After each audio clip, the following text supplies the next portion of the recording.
You've spoken to President Trump today about the indictments and the guilty plea. Well, I spoke to the president, but I'm obviously not going to discuss what my discussions with the presidents were. What I will tell you is that in reviewing the indictment first as it relates to the situation for Paul Manafort and Richard Gates, that when you read the indictment, and you've been covering this this morning and this afternoon, this is not involving the campaign or campaign activity.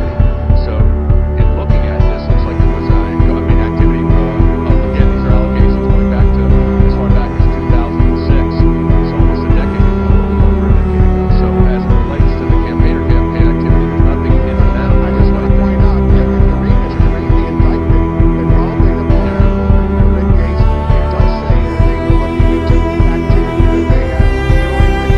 The chairman, Rick Gates, worked for him as a deputy to the campaign chairman, so they're looking at that as well. The allegations in the indictment, though, are focused on their business activities, not campaign activities, not campaign events. So, again, yes, there was an overlap in as far as the time frame goes. They were obviously still doing the business that they had at that time and their representations. But if you look at the actual charges that have been leveled, this isn't an indictment now. The charges that have been leveled all focusing on fair registrations, tax evasion, money laundering. These are serious charges.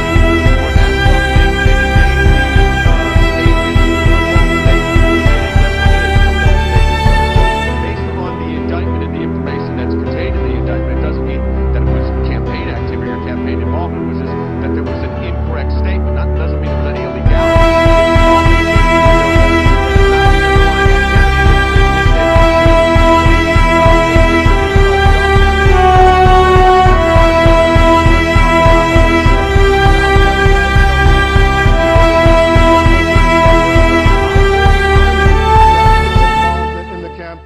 Working with national security advisors to the then candidate Donald Trump, and also establishing these contacts with Russians who had information, supposedly dirt on Hillary Clinton. That could set the stage for what the special counsel Robert Mueller is looking into, possible collusion. I'm not concerned about it because if you look at what, again, George Papadopoulos' plea is, what the actual plea that he entered into was, again, a false statement about a timing as to when he talked to somebody about Russian activities. It wasn't, by the way, these weren't activities that were illegal. It wasn't the conversation that they had. There's nothing in there that says that conversation was illegal or inappropriate or whatever it might have been. You look at what he said to the agent, and evidently, and again, obviously I don't represent Mr. Papadopoulos, but it's statements that he made to the agents that they're saying these the allegations he was saying he's now pled guilty to. As far as you know, the contacts he had while he was a national security advisor to the candidate Donald Trump, the contacts he had with these Russians were authorized by the campaign. Now, let me say this. First of all, George Papadopoulos served on a committee. A lot of, as you know, campaigns have committees with the various people on it.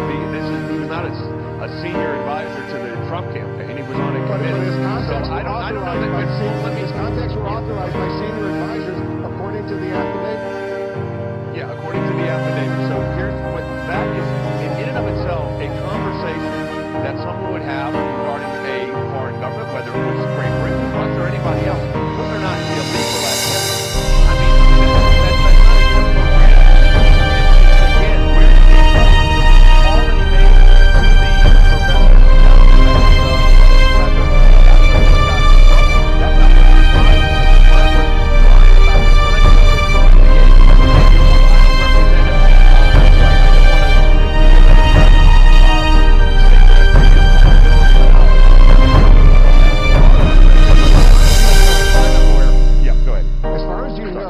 If a campaign advisor to the candidate, campaign advisor is trying to get, quote, dirt on Hillary Clinton from Russians, Is there anything wrong with that? Well, look, it's not illegal to get opposition research. My goodness. I'm talking about from Russians, from foreign advisors of the United States. Look, well, I don't know if it was from Russians or Russian adversaries or somebody that was affiliated with Russia, but you spent the entire last week, which in the news was the whole Fusion GPS matter and the dossier and the DNC involvement there. Is that illegal activity? I mean, there's now committees looking at it, but here's what I know. I'm going to only talk about what I know, and what I know is all I know about the George Papadopoulos matter, Wolf, and yeah, I came on here at your request to do this quickly. The only thing I know about George Papadopoulos, frankly, is what's in the actual indictment. I don't know George Papadopoulos. I've not spoken with his lawyers, so I don't know the nature and scope of his full engagement with his lawyers, what they were dealing with. I know what he's pled guilty to, so I really got to stick to the document there because I don't know the information on the other. The indictments, at least the indictments suggest lots of illegal activity on the part of Paul Manafort and Rick Gates, and a guilty plea now as far as George Papadopoulos is concerned. So here's the bottom line for you. If he's fully cooperating, Papadopoulos now, with the FBI, with the special counsel, Robert Mueller, how worried should other Trump campaign officials be that they potentially could be implicated? Maybe just for Virgin, but maybe for other illegal activity.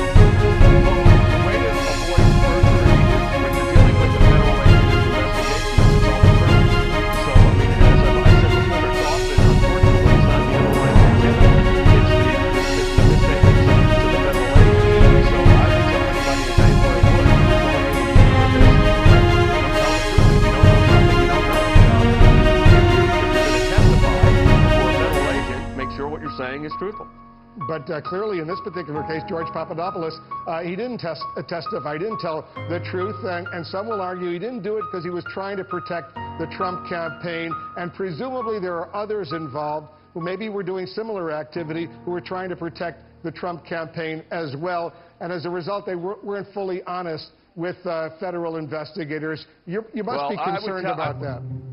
I would tell anybody that's going to go speak to a federal investigator, as any lawyer would, to tell the truth, or to exercise your privilege if you feel like you can't testify against your own interests. You have a Fifth Amendment privilege. People have those. But I would tell people, tell the truth.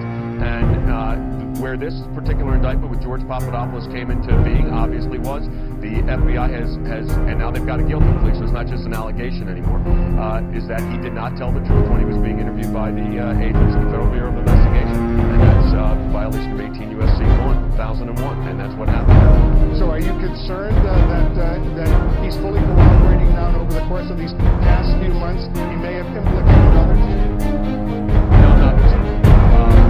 I'm completely convinced, as I was at the outset, that not only is there no Russian collusion, there's no obstruction. I'm not concerned about it. We're doing our job and having a relationship with the Special Counsel Office.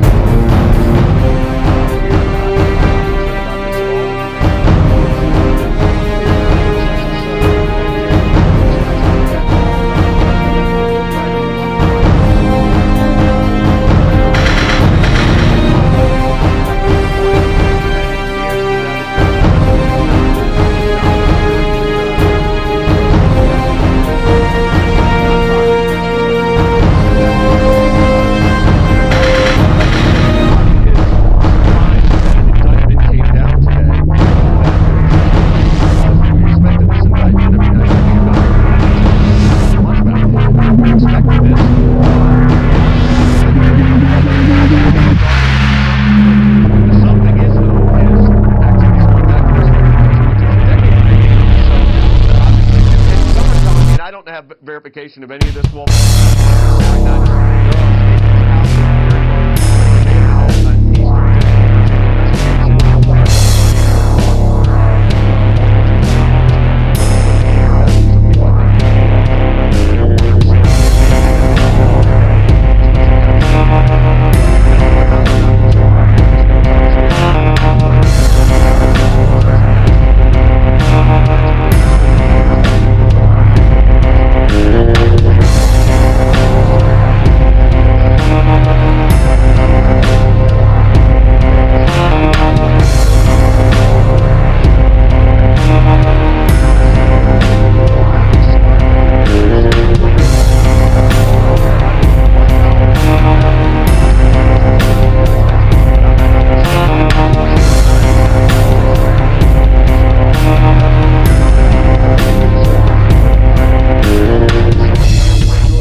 look, here's the fact of the matter is there's been no conversations with the president about these indictments came down this morning. I've had no conversations, nor would I discuss it with you if I did, but I haven't had a conversation with the president about pardons or pardoning individuals, so I really do not want to speculate on what a pardon that doesn't exist may or may not do.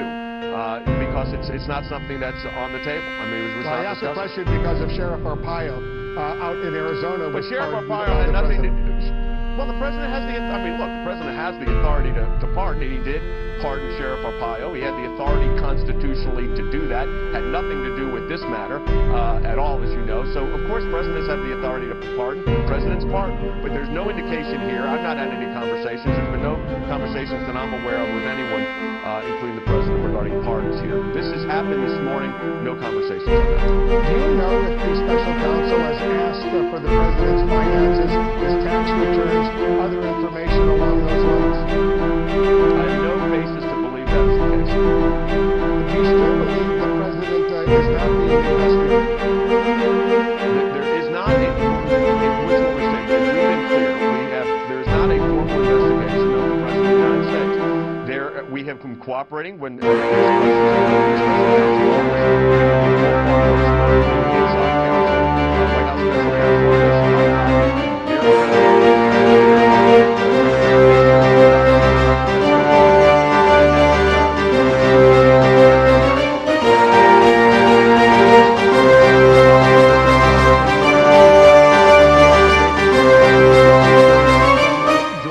Papadopoulos that there was a court order. They went through his email, his Facebook. He tried to delete his Facebook page, which had potentially incriminating information. I assume similar activity is going on with other individuals. What was your reaction to that? I would say, look, I'm not going to speculate or give free legal advice to others, but